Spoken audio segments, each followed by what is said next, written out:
Okay, so this is part 2 of the riveting demo. This is when you are about to rivet your pieces together. I've cut my wire and now all I have to do is hammer them together. I'm gonna step back a little bit though, because I want you, those of you that wanna do a tube rivet, it's the same thing, there's just a couple different things about prepping it. 2 things. The first thing is, a tube, to get it the right size and length, it's exactly the same, but you have to saw a tube. Does anybody know why you'd have to saw it? Why can't you just snip a tube with pliers? Yeah, it will collapse and squeeze together. So you have to take the time to cut it, okay? And the best way to cut a tube is, you can find them in there. Use this little wedge again. It's actually called a ring clamp. I always call it a wedge because it's like wedged, and then you can make your mark just like you do with your thumb on the wire and do at your bench with your bench pin, okay? Fast forward, I already have it cut, and so I'm gonna show you how to rivet both of these types of rivets together with the 2 different techniques. So I'll do the wire first. So I have it cut, prepped, everything's filed flat. You gotta file it flat on the tube also. I'm gonna slide it through.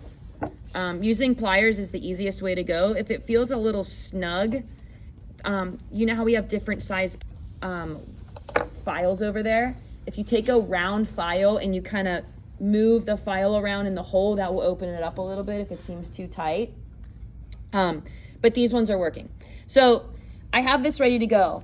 And so when I hammer, I need to use a riveting hammer, which is up there, because when you rivet these together, I want you to do it up there, okay? So you can either use this hammer right here, or the other hammer's up at the hammer station, and I don't wanna like make someone go get it. So it's the same thing, it's the one with the really cool fatter hammer, it's a little hammer, okay? You can use either one of these.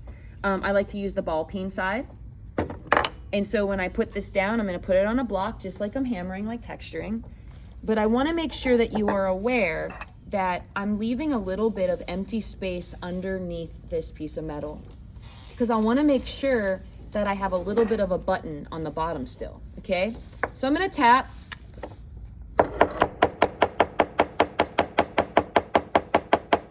Just to get it to kind of swell a little bit, and then I'm gonna flip it over. Okay, I hold the rivet while I flip it so it doesn't fall out.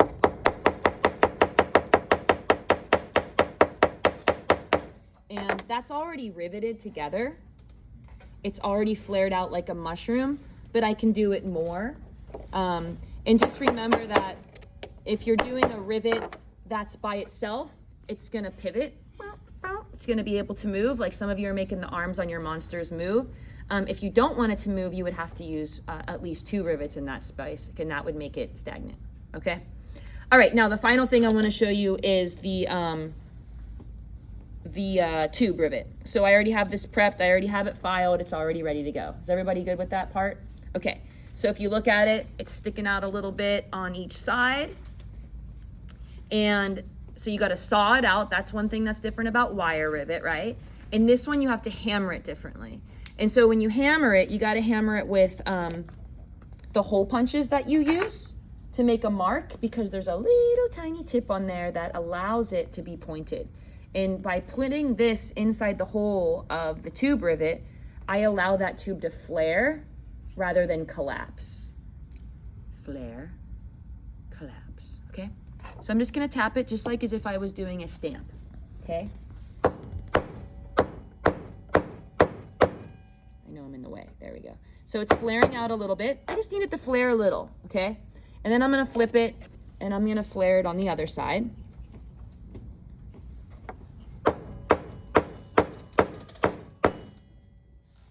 And then from there, once I have it flared, I can then go and hammer it regularly. And if you notice, if this is the mark, I'm kind of going around it so that it flares outward, okay? So I'm kind of going like this. And then I smooth it.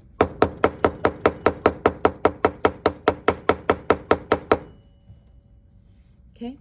If your rivets are too long, and you don't take the time to measure them, they'll slump over like a slug and they'll look real bad. So make sure you take the time to to measure them. If you're doing multiple ones, a lot of you are doing like a lot of rivets, but they're all the same length, like it's only going through 2 pieces of metal. Measure out one, get it right, and then use that as the marker to measure the rest. You know what I mean? Cut them all at the same time and put them in a little bag, and then you have your rivets already prepped. You're not like making one rivet and then riveting and then making another. Have them all ready to go. Just take the 20 minutes that it's going to take you to do that, hunker down and do that part, because that's the most annoying, I think. All right? Cool. Thank you.